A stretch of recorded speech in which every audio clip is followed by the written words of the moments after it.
اور اس کے بعد وہ بری طرح ہارے. آج پی ٹی آئی کا کراچی سے مکمل طور پہ صفایا نظر آتا ہے.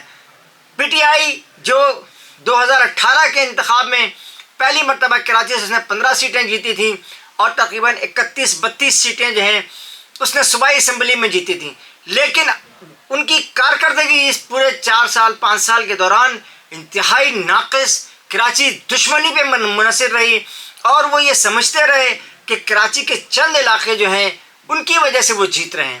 اور یہ ساری صورتحال جو ہے آج وہ اس پوری صورتحال میں اگر ہم دیکھیں، ذرا غور کریں، تو پیپلز پارٹی کو یہ بات سمجھ نہیں ہوگی کہ ماضی میں وہ جن لوگوں کے ساتھ دھاندلی کرتی رہی ہیں، جب وہ 70 کے الیکشن ہوئے تھے، اس وقت بھی 71 کے جو الیکشن میں مولانا مودودی اس وقت امیر جماعت اسلامی پاکستان بھی تھے، اور انہوں نے اس وقت بھی یہ بات کہی تھی کہ یہ سارے الیکشن دھاندلی کے ہیں. لیکن جنرل یحییٰ خان کو جو اس وقت صدر پاکستان تھے، ان کو بتایا گیا کہ یہ اس نے بڑے شفاف انتخابات کے انتہائی جعلی انتخابات کرائے تھے. یحییٰ خان نے ایک فراڈ پہ مبنی جو ہے اس نے پاکستان میں الیکشن کرائے، اور اس کی جو چین ہے وہ آج تک پیپلز پارٹی کی صورت میں اس ملک میں موجود ہے، جس نے ہمیشہ کے لیے نہ صرف پاکستان کی پالیسیوں کو برباد کیا، بلکہ اس نے پیپلز پارٹی کے بانی ذوالفقار علی بھٹو کے خاندان کو برباد کیا.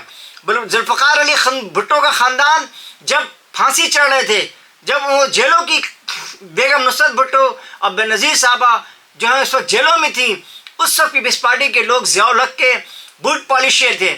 اس وقت یہ بوٹ پالش کر رہے تھے ضیاء الحق کی، اور بوٹ اس کو بتا رہے تھے ضیاء الحق کو کہ جی اس کو اس طرح پکڑو، اس کو اس کیس میں پکڑو، اس کو اس کیس میں پکڑو. ان کے بہت مشہور پہلے وزیر تعلیم، اس کے بعد وزیر قانون بنے عبدالحفیظ پیرزادہ صاحب تھے. وہ پیرزادہ صاحب جو ہیں وہ ضیاء الحق کے ساتھ تھے. ذوالفقار علی بھٹو کے ساتھ کابینہ میں ہمارے جو اپنے آصف علی زرداری صاحب کے والد حاکم علی زرداری جو ہیں وہ ضیاء الحق کی کابینہ میں موجود تھے. اسی طرح سے ملتان میں اور دیگر شہروں میں، لاہور میں بھی بہت سارے لوگ جو ہیں انہوں نے پیپلز پارٹی کے ساتھ دغا کیا اور جا کے ضیاء الحق سے ہاتھ ملایا، اور ان کے ساتھ وہ بیٹھے رہے اور ان سے وہ اپنی کامیابیاں سموٹتے رہے، اپنے مالی فائدے حاصل کرتے رہے. اپنے ذاتی مفادات کو مد نظر رکھتے ہوئے انہوں نے اس طرح سے پیپلز پارٹی کی جو قیادت ہے اس نے نہ صرف پاکستان کو نقصان پہنچایا ہے، بلکہ اس نے آج بھٹو خاندان کو بھی پوری سیاست سے آؤٹ کر دیا ہے. آج بھٹو خاندان کا کوئی فرد، نہ ان کا بیٹا، نہ ان کی پوتی، نہ ان کا پوتا، وہ سب اسی جگہ موجود ہیں. پاکستان میں بھی موجود ہیں، کچھ باہر بھی ہیں، لیکن ان کو اس قابل نہیں رکھا کہ وہ یہاں آ کر کے سیاست کر سکیں. لہٰذا اس وقت جو کراچی میں جو صورتحال ہے، یہ بات یاد رکھنا چاہیے پیپلز پارٹی کو کہ یہ مولانا مودودی کا دور، جنہوں نے بہت ہی انتہائی اچھے انداز میں جو ہے وہ سیاست کو کنٹرول کیا، یہ وہ دور نہیں ہے. اب دور بہت آگے نکل چکا ہے، یہ 2023 کا دور ہے.